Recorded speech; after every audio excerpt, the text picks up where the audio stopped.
जय श्री राम। आज का प्रसंग है राम नाम की महिमा।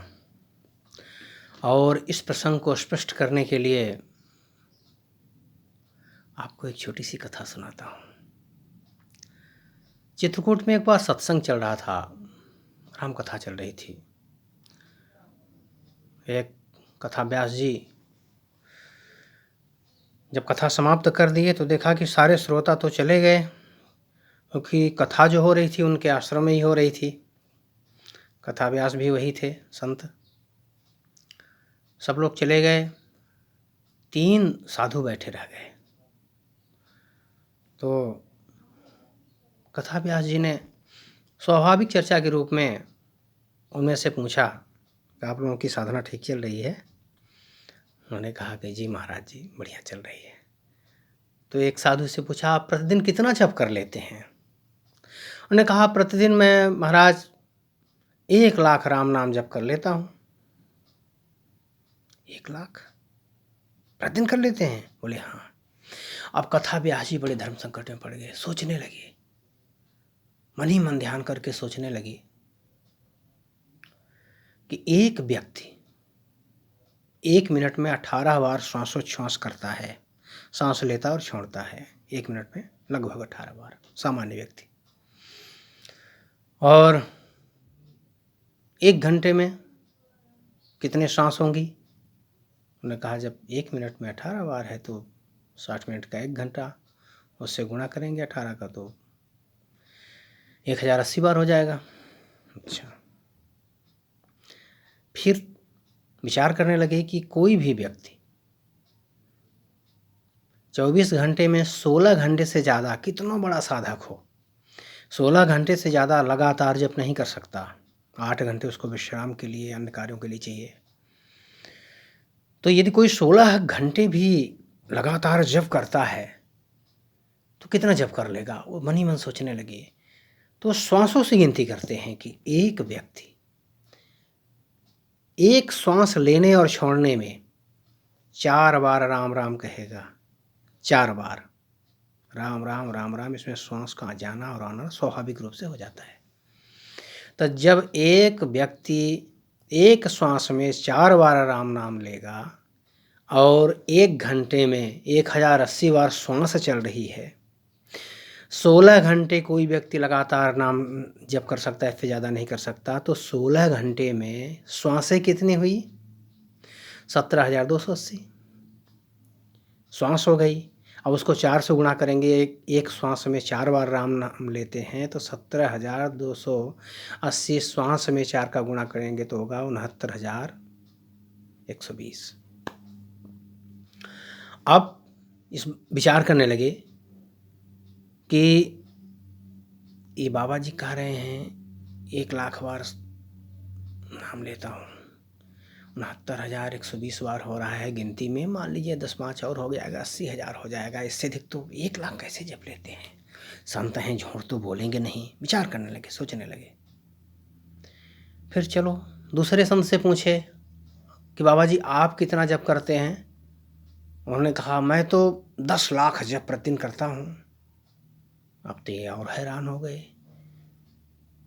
तीसरे से पूछा, आप कितने करते हैं? उन्होंने कहा, मैं तो प्रतिदिन 1 करोड़ जप करता हूँ महाराज, 1 करोड़ जप। अब व्यास जी सोचने लगे कि ये तो एक से बढ़कर एक, पर संत हैं तो ये भी नहीं सोच सकते कि झूठ बोलेंगे। झूठ तो बोलेंगे, कुछ रहस्य है इसमें। इसलिए उन्होंने पहले संत से पूछा जिन्होंने कहा था 1,00,000 जप करता हूँ। उन्होंने उनसे पूछा कि महाराज मेरे समझ में नहीं आता, मैं भी साधक हूँ, मैं भी साधना करता हूँ, मैं भी जप करता हूँ, हमसे तो हो नहीं पाता इतना, आप कैसे कर पाते हैं 1,00,000 जप? उन्होंने कहा, महाराज मैं प्रतिदिन 1 माला केवल जप करता हूँ। तो बोला, 1 माला? आपने तो कहा था 1,00,000 का जप करता हूँ। बोले हाँ। कैसे? बोला, भगवान शिव जी ने पार्वती जी से कहा था, पार्वती माता का व्रत था कि जब तक वो विष्णु सहस्त्र नाम का पाठ नहीं करती हैं, भोजन नहीं करती थी, अन्न ग्रहण नहीं करती थी, व्रत था उनका।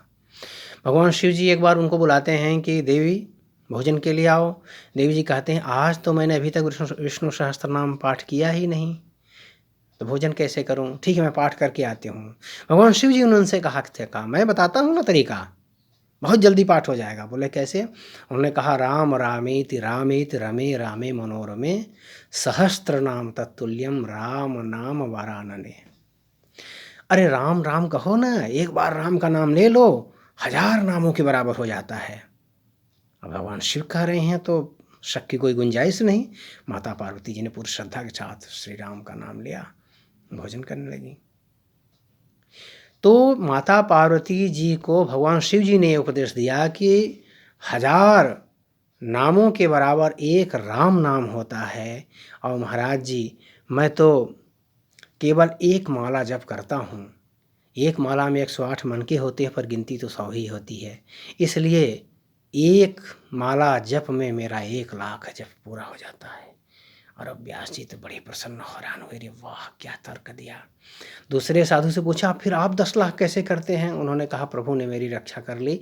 महाराज जी, मुझे तो ये सब तर्क आता ही नहीं था जो बाबा जी ने बताया। ये तो मेरी लाज बचा ली है ईश्वर ने।